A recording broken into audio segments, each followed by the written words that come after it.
Hello,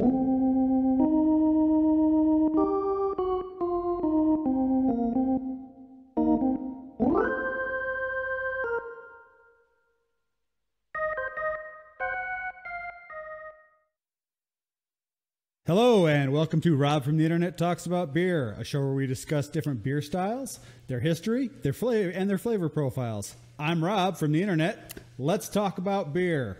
All right, so joining me today, I have the one and only Afro Beer Chick, who as it turns out, we have a lot more in common than I thought we did at first, which is kind of awesome. So, if you would, tell us a little bit about yourself, Afro Beer Chick. Well, first of all, thank you for having me, Rob. I know we tried to get this together, and we finally got it together, so I'm glad it all worked out. Well, people, look, I don't know if I can curse on your, but I'm just a chick who talks beer, and, you know, hey, how I get down. I drop more F-bombs than most people, so feel free to swear. I'm not worried about demonetization because I do this for fun. It's not for profit. Exactly. Oh, okay, well, awesome. Well, I talk beer and other shit. That's basically what I do. So I've been in the game since, oh my God, it's been about a decade now. And I'm surprised, like, time has flown by. Like, I didn't expect to be doing this long. But yeah, I'm here. So how did you get interested in craft beer? You know, I blame all my drinking on my husband. I mean, it's always our fault. It is, you know, because before him, I had no idea what craft beer was. I didn't even know it was a thing. So, like, before him, I was drinking like the Heineken and MGD and the Coronas, you know, and I was okay in my little piece of earth, you know, drinking, you know, the watered down version of what I know now is beer. And we were dating at the time, and this was like fall of 2009. And it was so funny because he had just moved into the apartment that he was at, and I had helped him out, and he was like, "Here, taste this." And it was Sophie from Goose Island. This is before they sold, okay? So I'm gonna always give Goose Island here in Chicago love because I mean it was at one point Chicago's oldest brewery. Well, it is Chicago's oldest It sure brewery. was. Yeah. So Sophie was my first craft beer, and I was like, man, this is not no fucking beer. Like, quit playing with me because it was citrus, it was fruits, it poured like a champagne. I was like, there's no way this is beer. So it was so funny because I found myself whenever I was going over to his place, I would stop at a store and like, hey, have you tried this one? I became that person. Like, have you tried this one? Have you tried this one? And for the longest time, I was only stuck on Belgians. So it was like he tried to elevate my palate. He gave me some Hop Slam. Hop Slam was not my jam at first. I was like, oh my God, no, this is too bitter. IPAs, I was not rocking with them. Then he gave me a stout. So my first stout was Southern Tier Creme Brulee. I was like, yes, I can rock with this. So and that's a fantastic beer. It is. I'm like, Southern Tier was just killing the game for me back in the day. And I was like, okay, so it was between the Stouts and it's between the Belgians. But eventually over time, my palate has evolved. It hasn't evolved for porters yet. So if you guys follow me on social media, you know, I talk mad shit about porters. Like, to me, it tastes like tasteless brown water. There have been a couple that have come across my palate that I do rock with, like the Half Acre with Revolution on and on collaboration. That's a really good one. But for the most part, I'm like, no, I'm good, you know, but I'm getting there. That's funny that you don't really care for porters because there's a bit of a contention in the history between porters and stouts. I know. So, I know. People, you know, ABC porter is. I'm like, look, fuck that. To me, it tastes like a brown ale. I don't care what. You're not gonna change my mind on this. Right. So modern stouts are dark beers, yeah.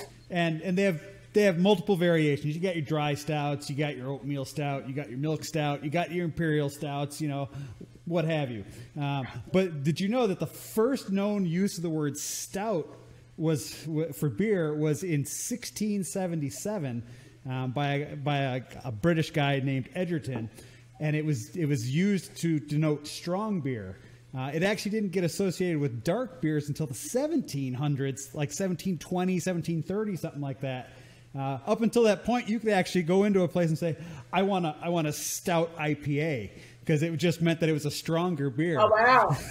So they would classify a triple IPA as a stout back in the day, according to that, right?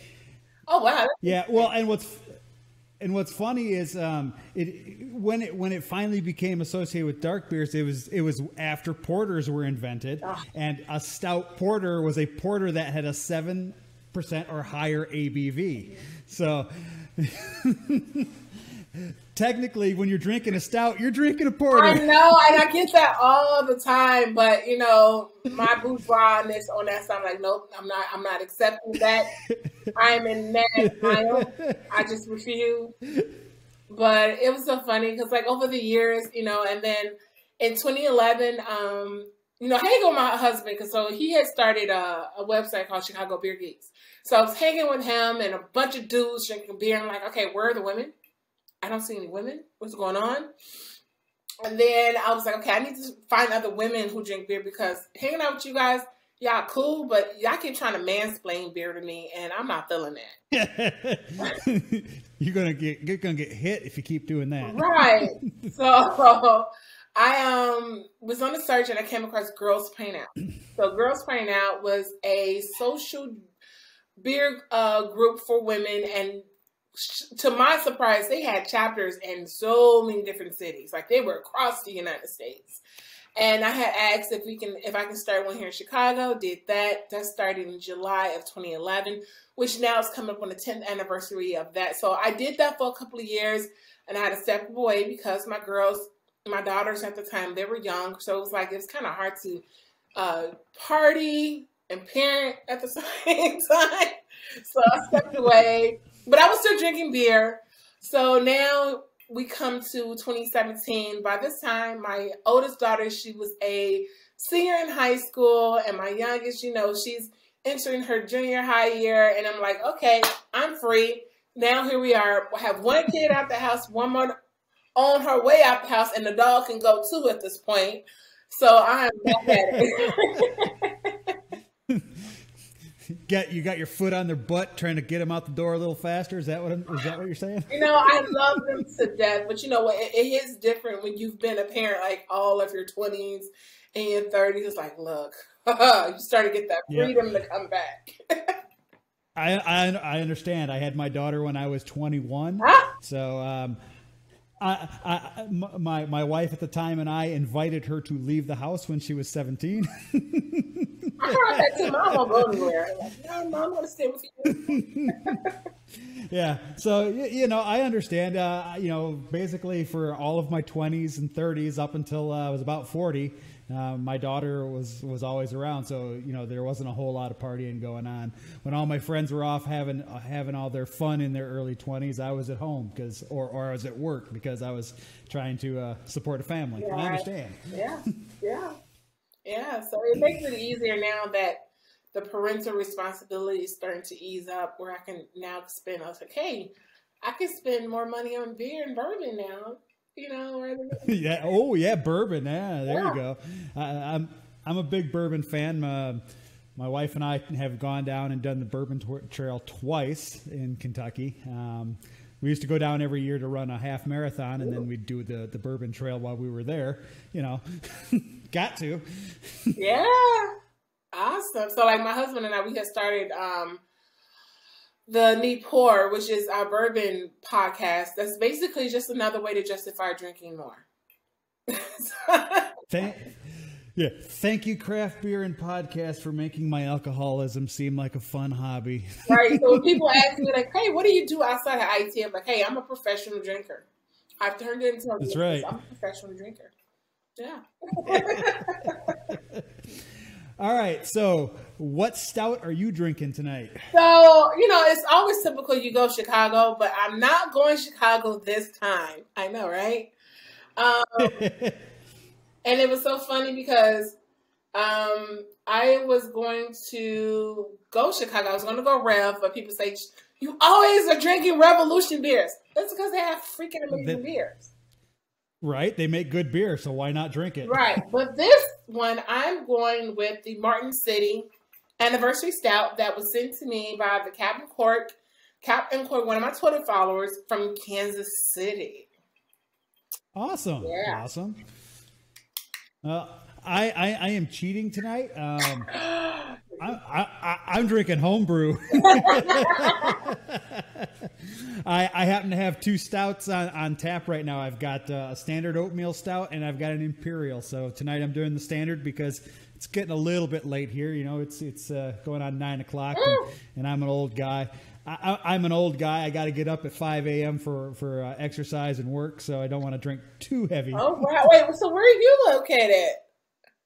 I've actually jumped the border. I'm up near Toronto now. Oh, wow. Okay. Well, there you go. Yeah. I'm originally from Rockford, Illinois, so I'm familiar with Chicago breweries and the like. You know, I've spent many a Black Friday in line waiting for my BCBS. You know, man, I did that one time, and I would never, ever, ever, ever do that again. We were up at 2 o'clock in the morning, was in line by 3, and it was cold as hell. I was like, this ain't my jam. I'm not doing this no more. I don't care how good BCS is. I'm okay. I was find it after the fact, but I'm not standing in line at 2, 3 o'clock in the morning for this beer ever again. Yeah, I understand. For me, you know, it was me and like 3 or 4 of my friends. We'd do it every year. And then we actually got to be friends with the owner of a liquor store. And then we didn't have to get up that early. He'd ask us, so which ones do you want this year? And he'd put them aside for us. And we could come sliding in around 9 a.m. I need friends like that. All right, so with the stout you're drinking, what kind of aromas and stuff did you get off of it when you hold that thing up to your face? Man, so you know what I like about this? I tell you that how my palate has changed over the years. When I first started drinking stouts, I was big on the pastry stouts. They had to be sweet. Now that in my older age, and I'm getting up there in age, I like them more subtle. So this one is giving me a lot of chocolate, baker's chocolate vibes. You get the hints of chocolate notes, but it's not overwhelmingly sweet. And that's what makes me enjoy it. It's like, I don't feel like I'm drinking my cavities. And in my 42 years, I've never had a cavity, and I like to keep that going. All right, well, with mine, I mean, mine's heavy on the chocolate aroma and a little bit of coffee, and you get that kind of that malty smell that you get like when you're cooking oatmeal. Oh, you know, yeah. That kind of mealy, malty smell. And to be fair, it's because there's 2 pounds of rolled oats in this recipe, so you're gonna smell that. And then for the flavor on this, it's pretty funny. Since this is my standard, it only comes in about 5% alcohol. It's got a fairly subdued taste palette for it. So it's a light bit of bittersweet chocolate. It's got a heavy malty backbone, but then you get that super smooth mouthfeel from the oats. This one here, what I like about it is, well, for one, it's coming in at 11%. That's where I normally roll, is in the double digits. It's coming in at 11%. Yeah, Imperial. Yeah, it's coming in at 11%. Stouts. Yeah. I'm getting some type of fruit vibes, but I don't want to say it's raspberry because it's definitely not quite there. You know, raspberry and stouts are very distinct, and you have to be careful with raspberry. Any fruit that you put in a stout, you have to be extremely careful because it can give it cough medicine vibes, especially like oranges. Like somebody tell me they put orange or even cherry into a stout. I kind of tend to stay away from it because it makes me feel like I'm drinking Robitussin at some point. Yes. I don't want to drink Tussin, man. I want to drink stout. Right. If I wanted NyQuil, I'd buy NyQuil. Exactly. But it's just a little bit, but it's not it's very bold. It's in your face, but I'm digging this one. This one is my jam. This is actually the second time that I've had this one. We drank the other one because he sent two on the show last week. Yeah, well, no, week before last, and we drank it with the Rieger's whiskey. But I really enjoy it. Awesome. Now, typically, when I'm doing the show, we take the first sip and we give our impressions. Then we take a nice big drink and we kind of swish it around the mouth so you can get a little bit deeper flavor profile. Now, you don't have to do that, but I'm going to. I'm not going to tell you how to drink your beer.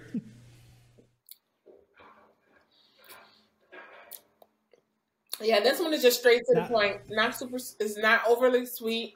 It's not roasty, but it's just bold in that chocolate vibe flavor. And smooth. Now, with it being an imperial, does it linger a bit after you drink it? Oh yeah. Or does it hang around, or is it has a very long. Let me switch to the bourbon side. It has a very long finish. There you go. you know a beer is good when it gives you the Kentucky hug. Yeah. When it's a beer. It's all warm and fuzzy inside. Now mine, because it's just a standard stout, even on a longer draw, it's pretty subdued. So there's a little bit of chocolate. You hold it in your mouth a little longer, let it warm up. You get a little more of that roasty kind of coffee flavor to it. But again, it's still super smooth, and it doesn't really hang around because it's a fairly thin-bodied beer because it is only 5%. Okay, awesome. So, what are a couple other good examples of this style of beer in your opinion? Oh my God, it's like it's so many. Narrow it down to two, lady. I know one of my favorite is Maplewood. They have one they called they have a obese pug, and then they have morbidly obese pug. Morbidly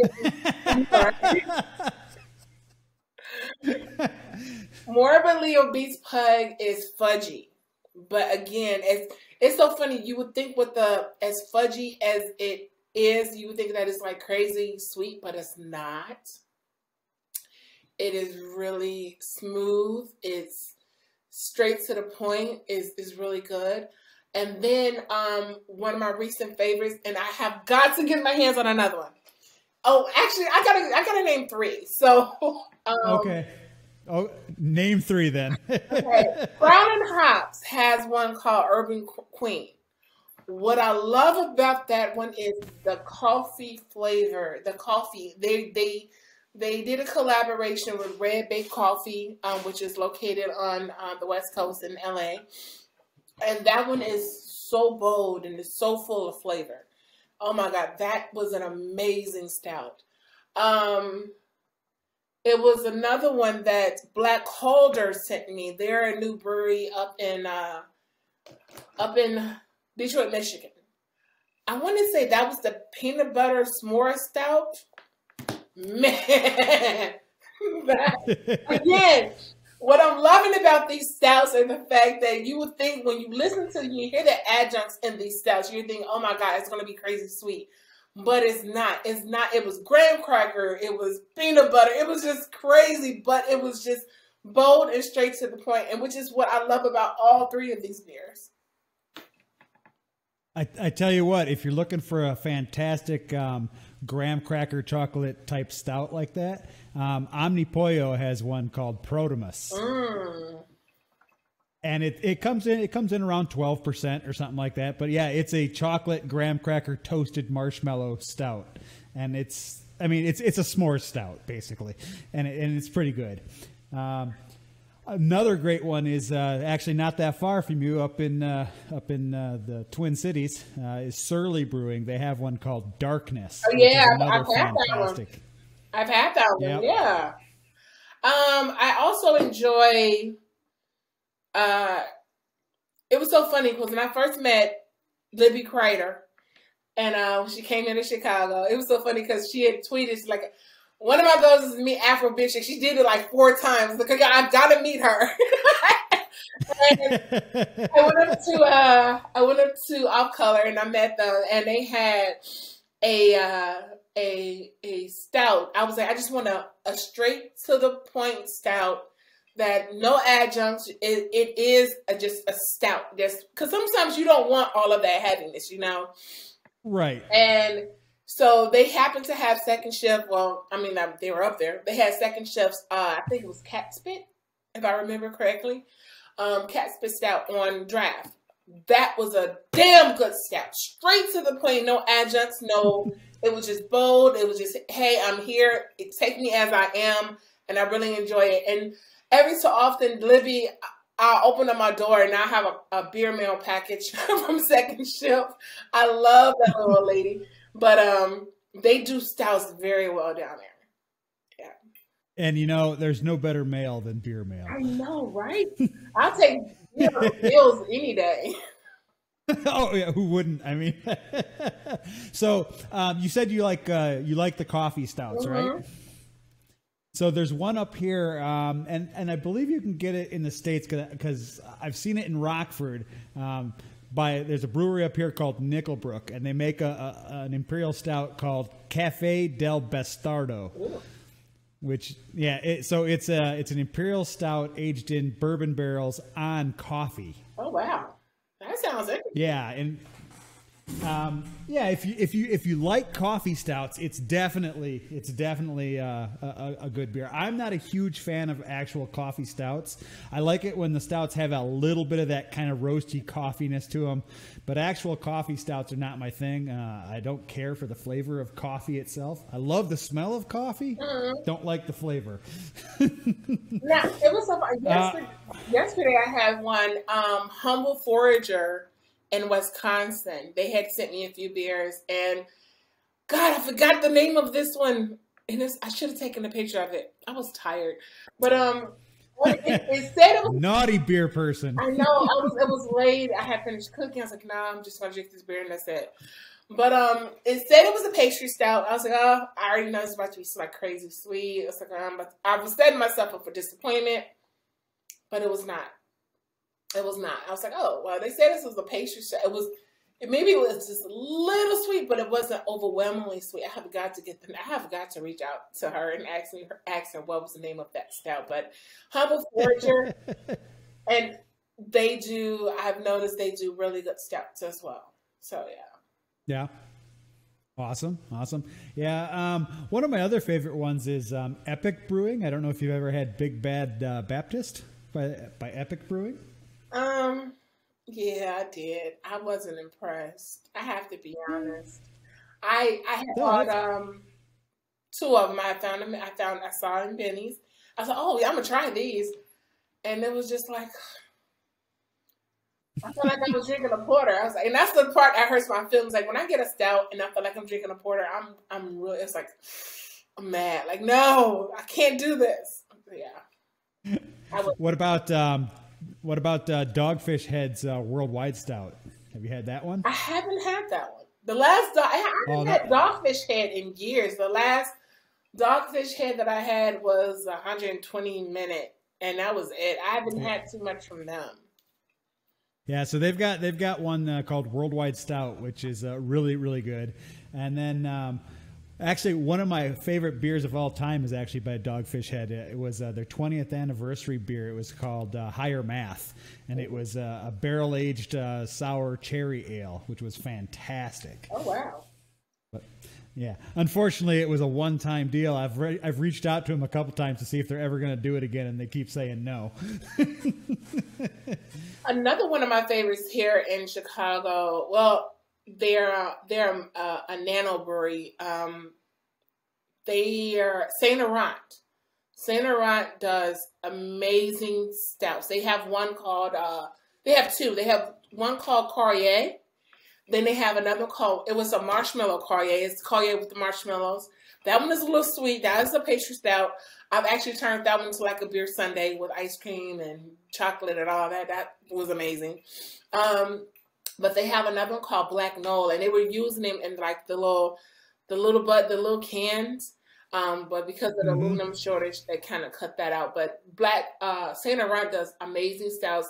And also I have in my fridge, what did we get? We got Beguile, which is about 20 minutes away from me. They have Imperial pajamas. So the barrel aged one, oh my God, their whole series is great.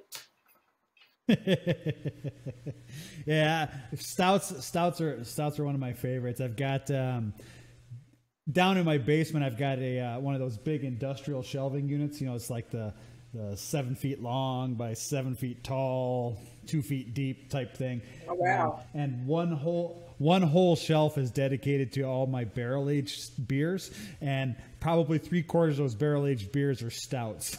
Oh wow! Yeah, I'm a big stout person.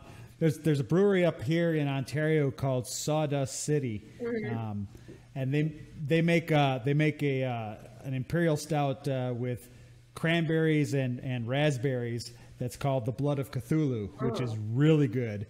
And then they take that same beer and they barrel age it in bourbon barrels for a year, and then they call it the Revenge of Cthulhu, and it comes in around 12%. But it is so smooth because the barrel aging just takes the edge off of any of those super high ABV beers. One of my favorite releases here in Chicago is Half Acres Benthic. That comes out around November-ish every year. It's highly sought after. Benthic is amazing. So it's a stout, and they usually do variants. Like one year they had a vanilla one.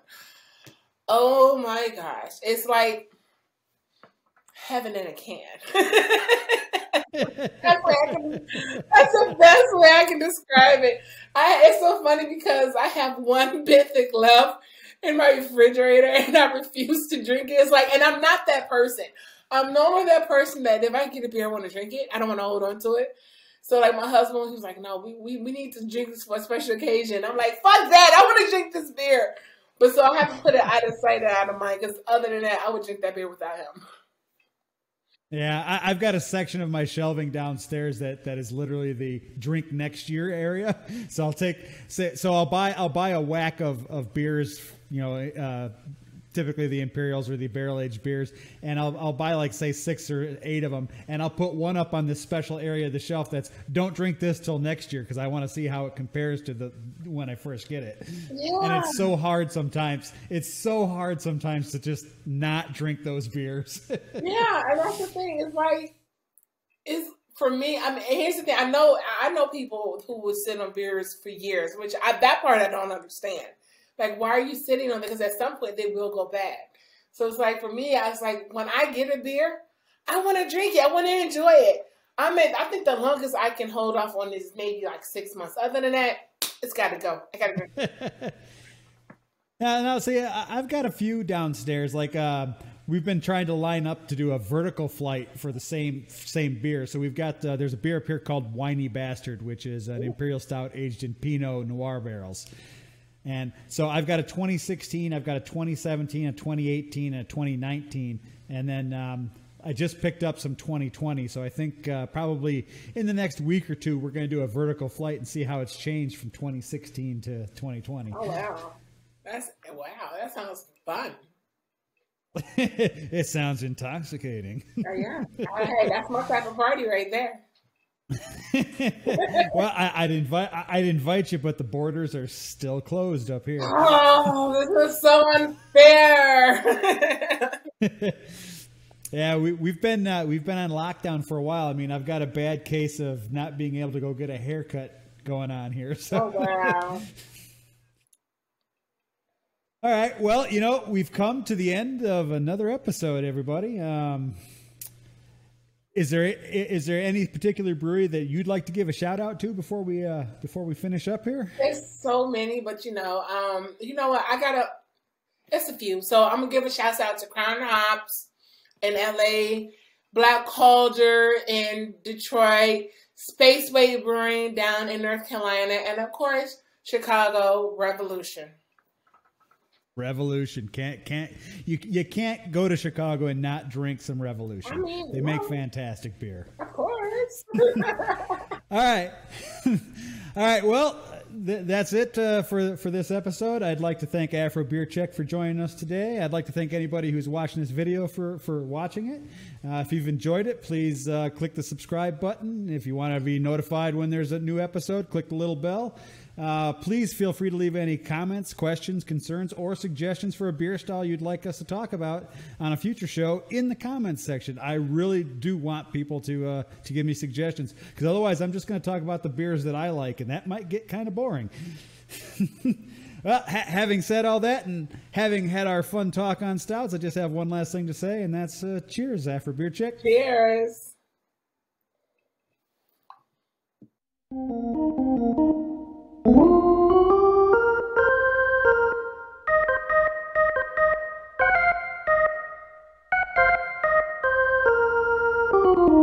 Thank you.